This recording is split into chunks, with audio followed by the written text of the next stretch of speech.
ক্যাম্পাসে পরিবর্তন বলতে ক্যাম্পাসে অন্তত নেতিবাচক কোনো পরিবর্তন তো আসেনি।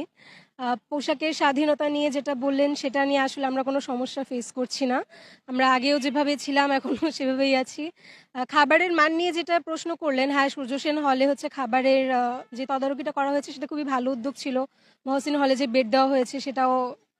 আর আশা করছি নারীদের যেই হল, আমি অনাবাসিক শিক্ষার্থী, তো ওখানে হলের আপাতত কি অবস্থা ভিতরে সেটা তো আমার পক্ষে বলা সম্ভব হচ্ছে না। তবে আশা করছি যা হবে অবশ্যই ভালোই হবে। তবে হ্যাঁ, নির্বাচনের পরে ক্যাম্পাসটা বেশ শান্তিপূর্ণ। আমরা কোনো রকমের কোনো অসুবিধার মধ্যে পড়িনি। আমার বিশেষ করে যে ডিপার্টমেন্ট, আমার ডিপার্টমেন্টে সিনিয়ররা এমনিই তারা খুবই সাপোর্টিভ এবং খুবই হেল্পফুল।